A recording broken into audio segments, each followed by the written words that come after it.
G'day everyone, Andrew here from Real 4x4 Adventures. Today I'm going to have a look at one of our bits of camping gear. So over here we've got the Black Wolf Turbo 300, they call it the canvas model versus the light model. And then I've got a couple of accessories. I've got one of the ground sheets, purpose built for the Turbo 300. I've got two different side panels. So one of them is for the deluxe canvas models, the other one is for a light model. It came at the right price. It was heavily discounted on clearance, so couldn't pass up the price that it was. And then I've got a little ground mat here from Austrail, which we'll cover in a minute. So what I'm going to do, I'm going to go through some of the different steps of setting it up. I don't think everyone wants to see me bending over the whole time. So we'll sort of jump ahead at different parts of the setup. Just quickly, why do we get the Black Wolf Turbo 300? There's 300 plus, so for people that potentially do have additional people that will be sleeping in the tent. We did have a look at that, but we decided we didn't need it for us, and I think for the setup, having a look at this one, I was more comfortable with the setup of this, and the size was perfect for us. The other big thing for anyone who's watched our other videos, the Black Wolf tent, we did have an RV2 and Oz tent, and so when we're getting this one, we did look at the RV5.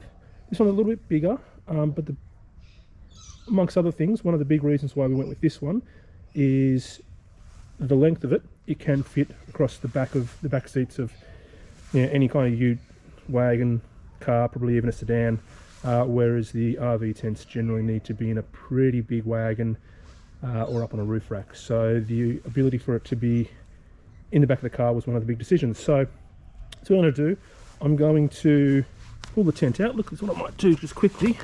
I'll unzip it so we can see it.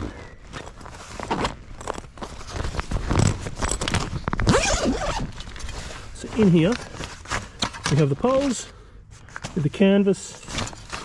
Actually pull those out in preparation for the next step. There we go. There is a set of instructions that are sewn into the bag, so in case you forget how to put it up or put it down, there are the steps there. We've got the canvas bit, put that aside, and then we've got the main part of the tent. So what I'm going to do, I'm going to pull that out, and I'll take this strap off, and then I will enlist the help of a friend here, and I'll show you the process of putting that up. Okay, so just hold on. Okay everyone, so I've pulled the main part of the tent out of the bag.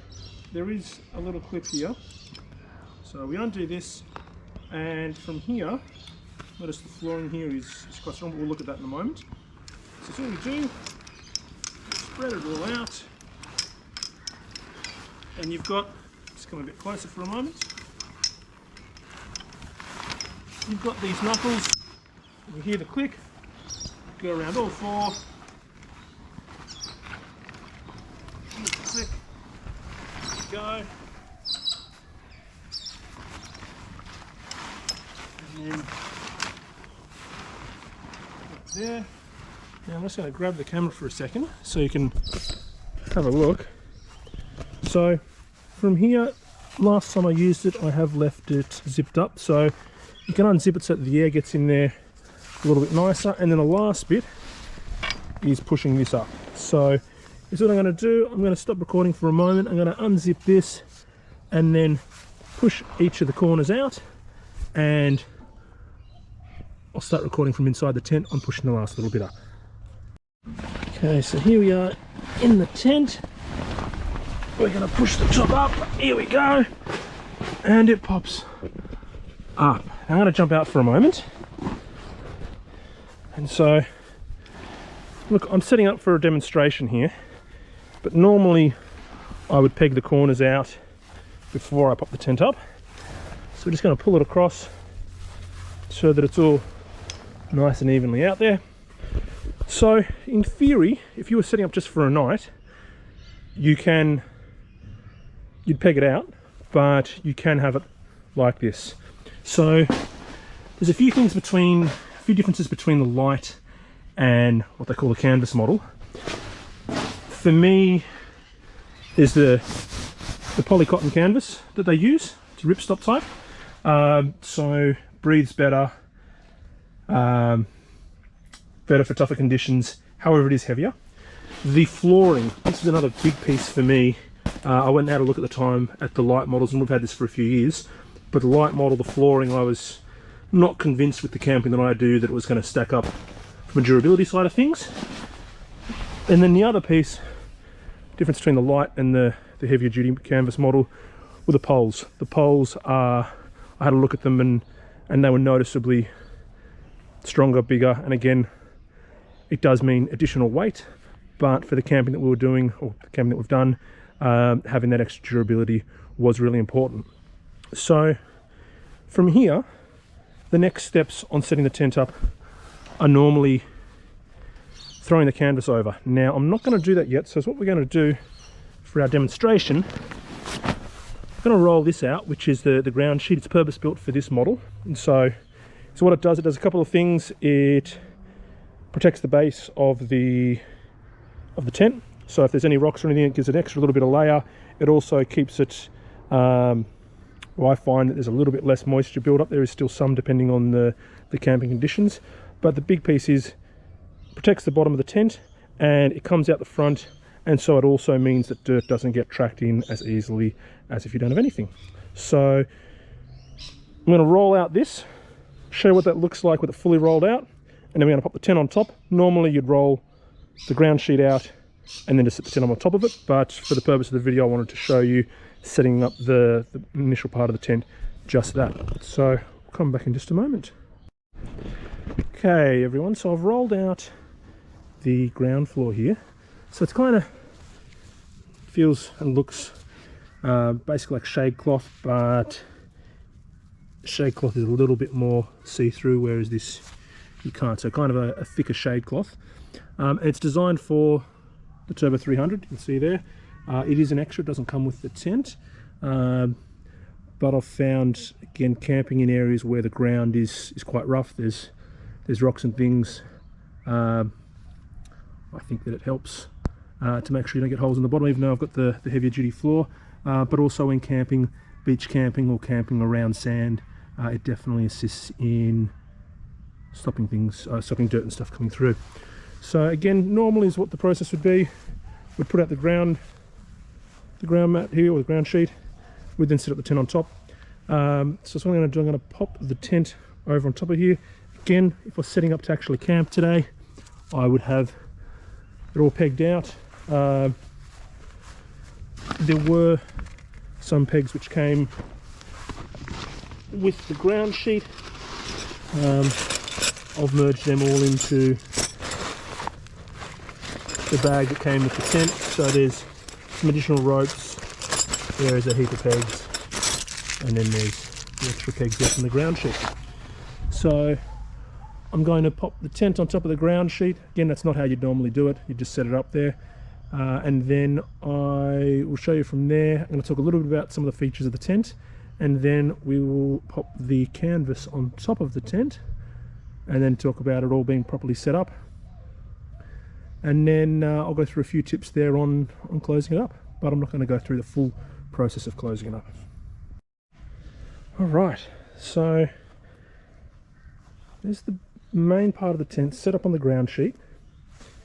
Now, with the tent here, you've got the canvas flap, you've got this great fly screen, stops bugs, etc. We've never had an issue with bugs.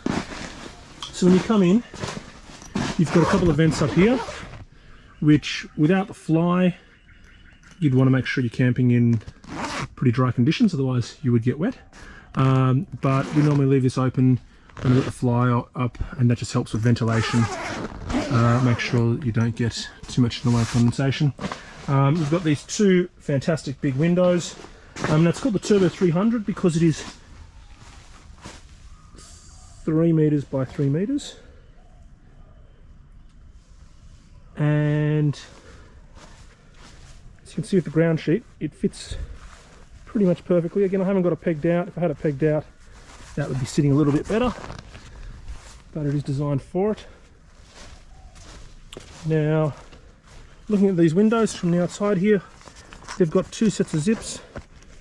Put the zip here, So you can have it set up, if you leave that zip done up, then it's sort of a gusseted window, and you can, with the additional ropes you've got, you can peg it out so in bad weather you can keep some ventilation. Or you can undo both, and is what we often will do in better weather. We'll roll it up, and then you've got in here, you've got the little ties that go over here to keep it up. So you've got the big window on each side.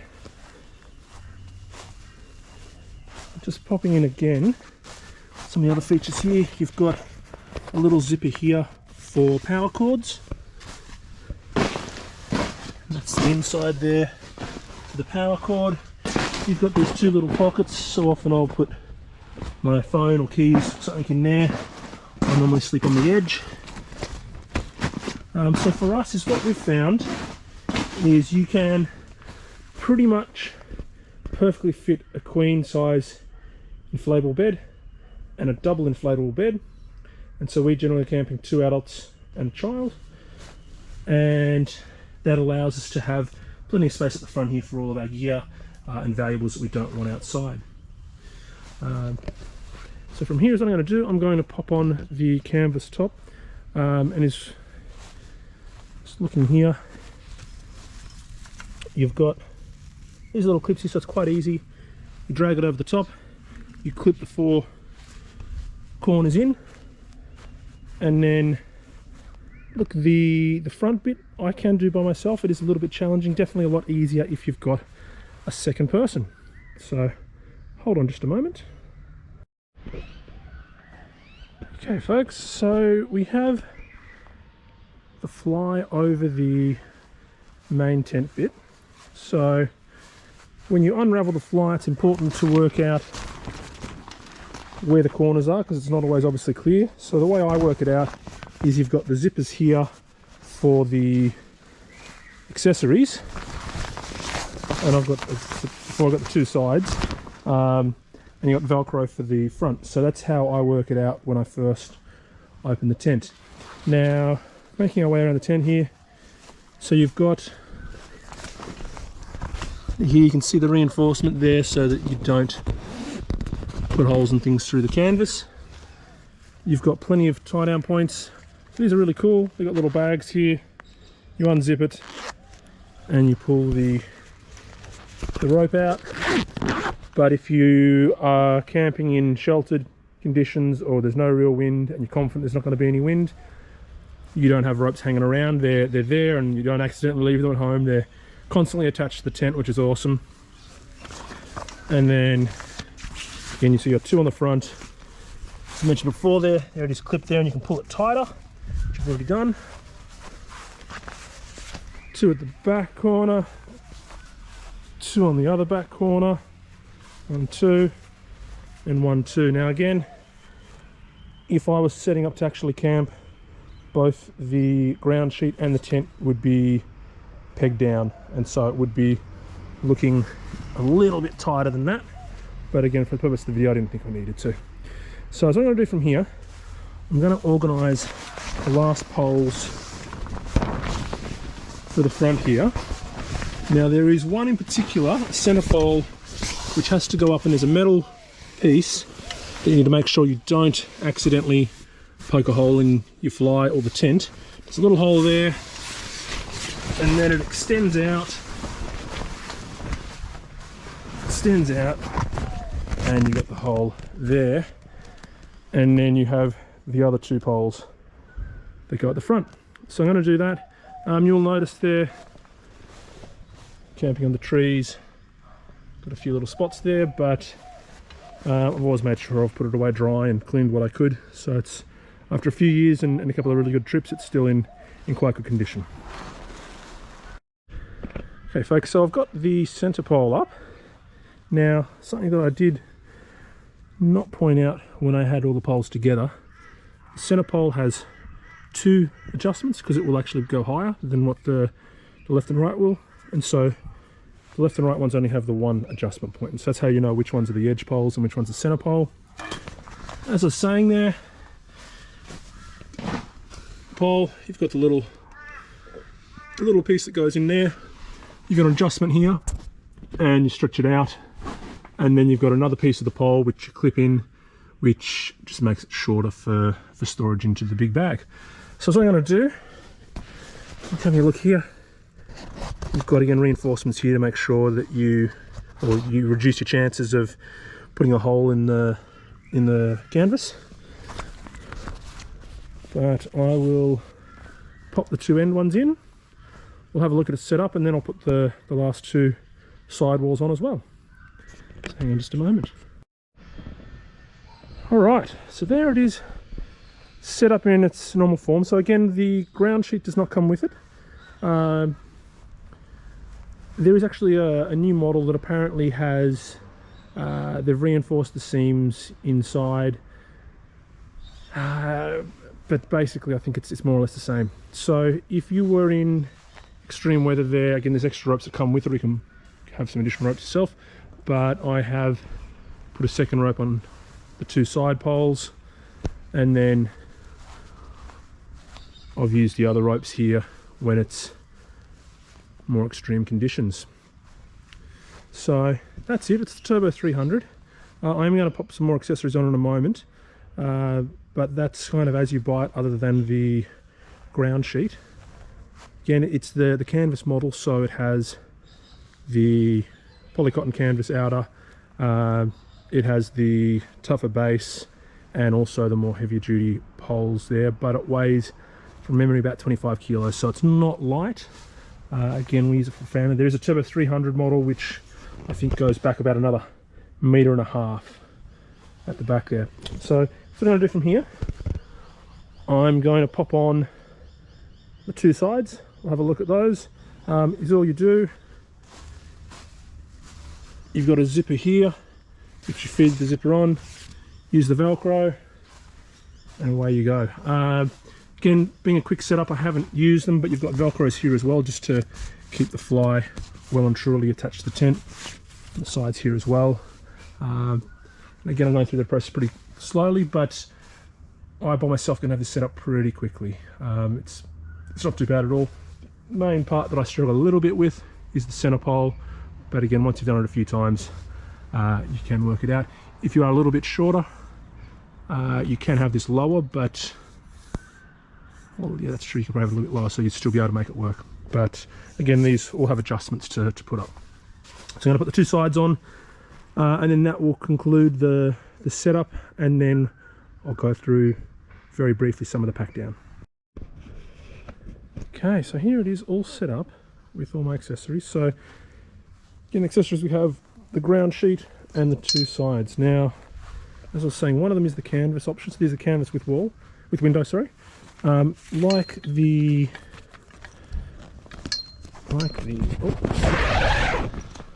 side of the tent there, you can have a little gusseted setup and use the eyelets to peg it out. It's got the plastic here as well to protect any items that you have here in the corner. So it's a little bit low there on light, so we'll just have a little look from here. And then this side here is the light side, so the color scheme is a little bit different, and it's interesting. You can feel the material difference for sure in the two of them. So we never bothered with the front one because we were more than happy to have it open,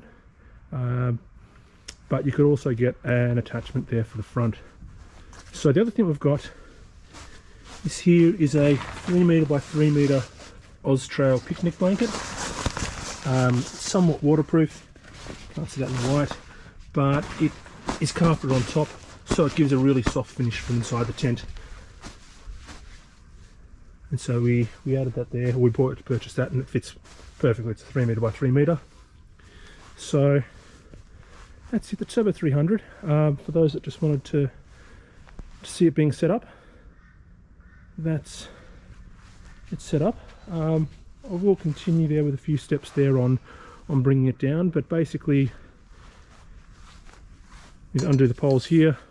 Oh, sorry. Firstly, take the walls off, drop these poles, canvas off, pull the tent down from inside, and then roll it up and then roll up the ground sheet. Now with the ground sheet, it does add an extra step there with setup and adds a bit of time there, but I've always found having the ground sheet most definitely, I think, has kept the tent in better condition. And when we've camped in areas there where there's been some little rocks and things, it's definitely helped with that. But probably the biggest one is, especially with a child that camps with us, being able to have a space there that it kind of catches most of the dirt on the way in, and for storage of items out here, it also keeps them out of the dirt as well.